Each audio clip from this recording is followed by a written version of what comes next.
Paz, Senhor, meu amado. Bem-vindo de volta à nossa escola bíblica. Nós estamos estudando as cruzadas.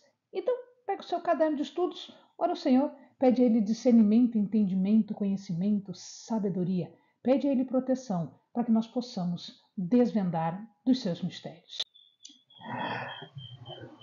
Balduíno IV estava leproso e ele estava piorando, seu estado estava se deteriorando, se debilitando cada vez mais. O que vai ser feito é que Reinaldo de Chatillon acaba atacando uma caravana, uma comitiva muçulmana.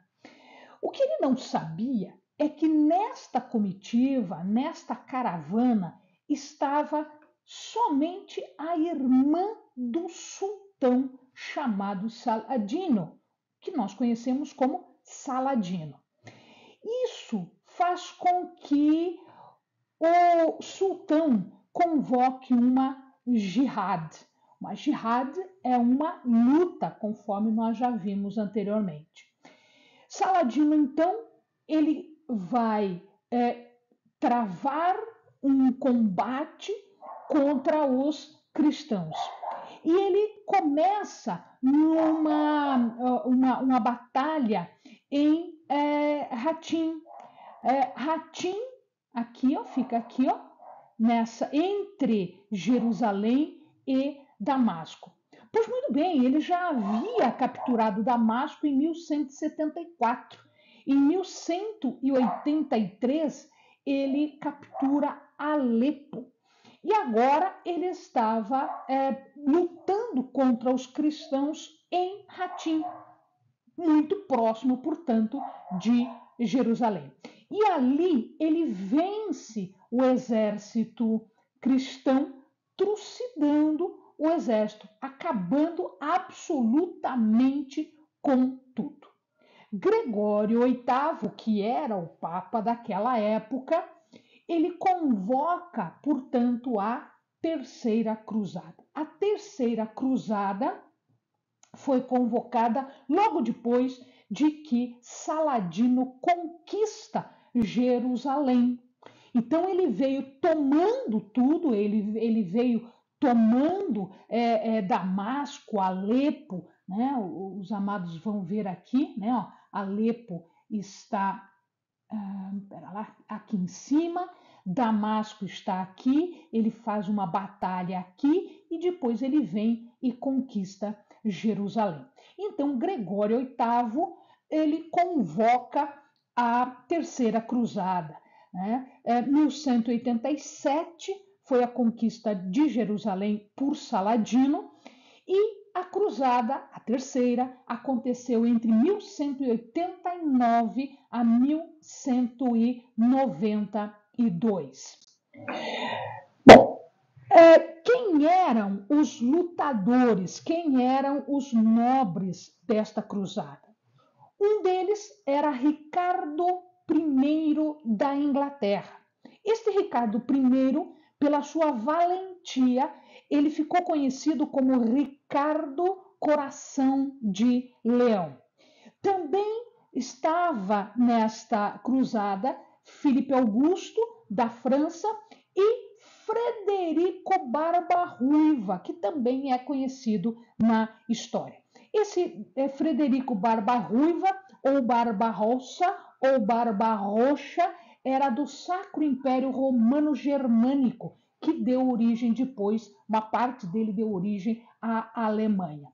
E aqui nós vamos encontrar já lutando junto com essa liderança dos nobres, também os chamados cavaleiros teutônicos. Nós vamos ter um vídeo só para estes cavaleiros. Nós vamos ver isso um pouquinho mais para frente. Muito bem, então aqui nós temos o caminho de todos eles. Ricardo veio aqui, ó, da Inglaterra, perdão. Ele vem por aqui, dá a volta, vai fazendo as suas paradas e vai acabar chegando aqui. né? Junto o Felipe Augusto, da França, que ele vem direto da França, vai fazendo as suas paradas e depois vem para cá. Frederico Barba-Ruiva, o Barba-Roxa, ele vem por terra. Então, ele vem aqui do Império, o Sacro Império Romano-Germânico, era toda esta parte aqui, e ele atravessa por aqui, ele vem por terra para cá. Né? Aqui vocês estão vendo também algumas ilhas importantes, né? Então a gente está vendo a Sicília, Creta, Chipre. Isso aqui vai ser importante porque a ilha de Chipre vai ser conquistada, depois vai ser um ponto estratégico militar de parada dos exércitos. Muito bem, então Frederico Barba-Ruiva, ele vai por terra e ele está atravessando as terras. Então ele vem pelo rio Danúbio, lá na Europa, ele vem e quando ele passa pela região da Cilícia, né, ele está atravessando um rio de nome Selef, ele acaba caindo do cavalo. E como ele está de armadura, a armadura era muito pesada, ele não consegue se levantar das águas. Então ele é empurrado para o fundo por conta do peso, né? Ele vai para o fundo e ele acaba morrendo afogado. O seu filho é que vai seguir a cruzada, né? Ele vai avançar, ele vai até o Acre, que nós já vimos num vídeo passado, fica próximo a Jerusalém. Ele vai até o Acre, o seu filho chamado Frederico da Suave. Ricardo I e Felipe Augusto, eles vão por mar, como nós vimos no mapa do desenho anterior, do slide anterior. Ricardo, portanto, e Felipe vão pela Sicília via mar. Ricardo I, ele para na ilha de Chipre, que eu mostrei para vocês no mapa anterior, e ali ele conquista a ilha de Chipre para os cristãos romanos, ou seja, para os cristãos europeus. Ele conquista esta ilha que estava nas mãos dos cristãos bizantinos, que lembrem-se que nós já vimos na história que eles estavam subdivididos. Na Igreja Católica, ela acaba se dividindo em Igreja Católica Apostólica Romana da Europa e a Igreja Bizantina, que estava sediada em Constantinopla, antiga Bizâncio. No Acre, eles sitiam, cercam a cidade do Acre e em 1191 Acre passa, portanto, ao ser conquistada, passa, portanto, a ser a capital dos reinos latinos. Por que a capital? Por que não Jerusalém? Jerusalém havia sido conquistada por Saladino. Foi isso a origem da cruzada, da terceira cruzada. Bom, Ricardo I, ele vai além, ele vai para Arsuf e ele vai para Jaffa. E lá ele faz, então, guerra contra os muçulmanos capitaneados, né, dirigidos por Saladino, e ele conquista Arsuf e Jaffa. Mas ele não consegue chegar e sitiar e conquistar Jerusalém. Felipe Augusto, ele não continua a cruzada, ele fica doente, ele está mal e acaba retornando por questões de saúde. Mas, ao não conquistar Jerusalém, ele faz um acordo com Saladino. De que jeito ele faz um acordo com Saladino? De forma a abrir a cidade para os peregrinos. Ora, eles perdem a maior parte das cidades que estão mais para dentro.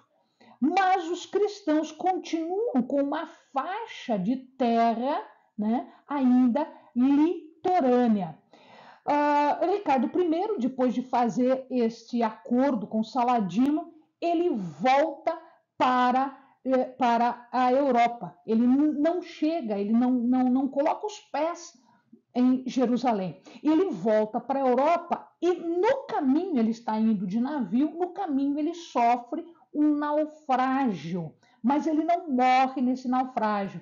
Ele é, portanto, resgatado e ele acaba sendo preso pelo Duque da Áustria e vendido para o imperador germânico, que o libera depois de um resgate. Como os amados podem ver, eles estavam guerreando entre si também. A força deles estava dividida entre os grandes líderes das grandes potências daquela época: Inglaterra, Império Germânico, o Romano Germânico, França, enfim, a Itália, enfim, esses outros lugares. A Terceira Cruzada, portanto, teve resultados muito magrinhos. Foi, em verdade, um grande fracasso em conquistar Jerusalém, na verdade, em reconquistar Jerusalém. Mas teve um ponto positivo, um acordo para que os cristãos pudessem continuar peregrinando até a Cidade Santa. Os estados cristãos, eles se consolidam, eles permanecem ainda, né, fracos, débeis, mas ainda estavam consolidados no Oriente. Bom, neste pé vai acontecer a Quarta Cruzada. A Quarta Cruzada é convocada pelo Papa Inocêncio III. O objetivo dela era a recuperação de Jerusalém. Mas eles imaginavam que o caminho que eles estavam fazendo até aquele momento, indo por terra ou indo por mar e passando por dentro até chegar a Jerusalém, não estava dando certo. Eles imaginaram que se eles viessem pelo Egito, fossem pelo outro lado, fossem por mar até o Egito e depois do Egito chegassem até Jerusalém, eles iam ter um sucesso maior.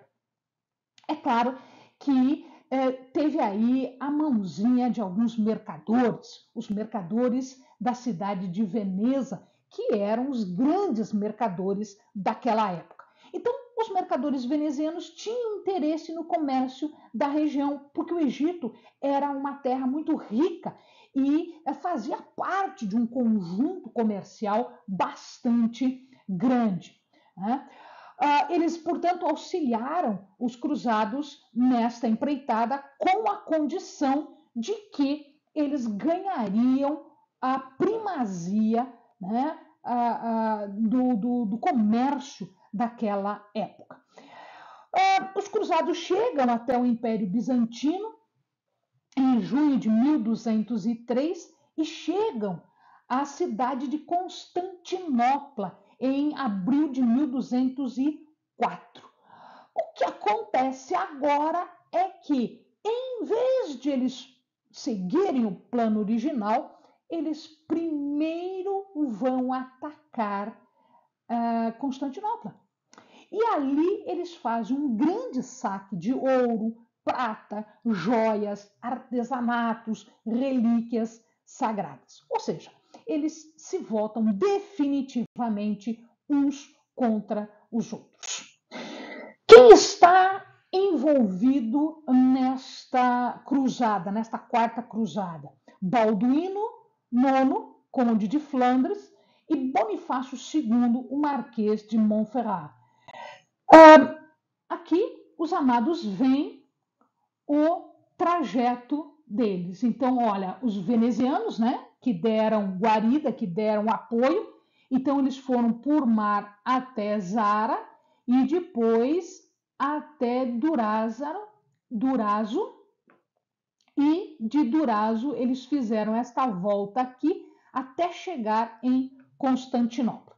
Então, esta foi a viagem que eles fizeram, esse foi o caminho que eles fizeram para chegar até a Terra Santa, para conquistar Jerusalém pelo Egito. Mas se os amados percebem, eles vieram aqui e ficaram no Império Bizantino. O Império Bizantino era essa parte aqui e mais esta parte aqui. Então, na verdade, o que eles fizeram? Eles chegaram na capital, Constantinopla. Iniciam, portanto, a partir de Veneza, e lembremos-nos que venezianos tinham conflito com Constantinopla porque eles brigavam por mercado, eles eram mercadores. Então, os mercadores venezianos tinham sido massacrados pelos mercadores bizantinos. Então, eles tinham uma coisa aí a resolver. Quando eles chegaram na cidade de Zara, que eu mostrei agora há pouco, né, ela estava ocupada pelo rei da Hungria. E em 1202, esta cidade cai, porque eles conquistam, então, esta cidade de Zara.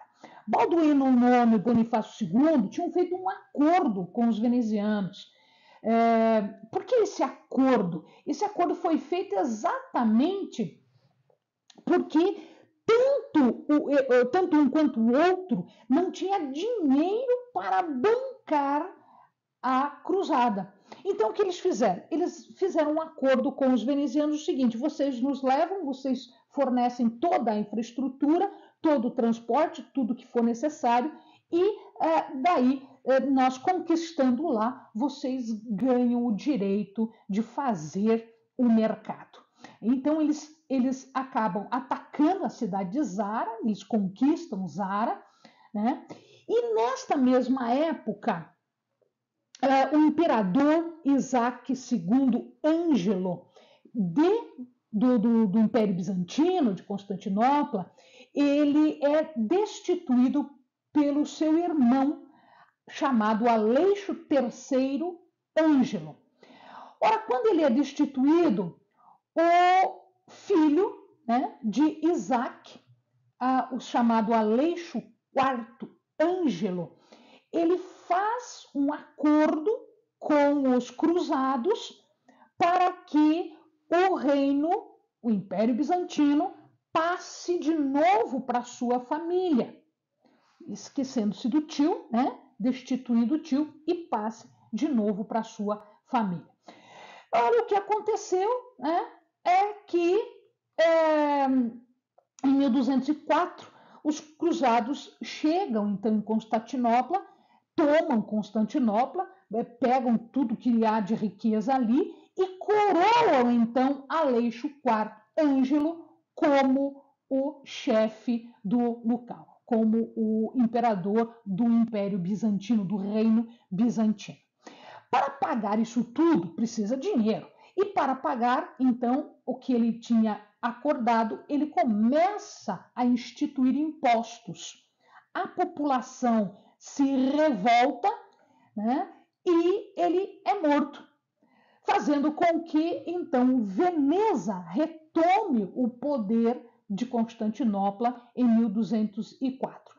E aí houve massacre, pilhagem, destruição, ou seja, tudo aquilo que nós já imaginamos quando status, poder e dinheiro se envolvem nas coisas. O resultado da Quarta Cruzada foi... qual foi? Na verdade, ela foi instituída exatamente para reconquistar Jerusalém. Eles não chegaram nem perto de Jerusalém, eles pararam em Constantinopla. Na verdade, eles conquistaram apenas a cidade de Constantinopla, né? O Império Bizantino, então, acaba se rompendo, né? Porque eles tinham uma certa unidade, um certo poder, mas quando eles perdem a cidade, quando eles perdem a capital, o império ele enfraquece de um modo bastante pesado, bastante grande, de tal maneira que 200 anos depois, em 1453, ele é absolutamente conquistado pelos chamados turcos otomanos. Antes disso, né, já havia aquele grande cisma entre a Igreja Católica do Oriente e do Ocidente, né? Entre a Igreja Católica e a Igreja Bizantina. Então, aqui começou a grande derrocada também de Constantinopla, uma coisa que estava firme e nas mãos dos cristãos, acaba depois sofrendo uma perda bastante grande por conta de rixas internas, de brigas internas entre os cristãos. Amém, amados. Bons estudos.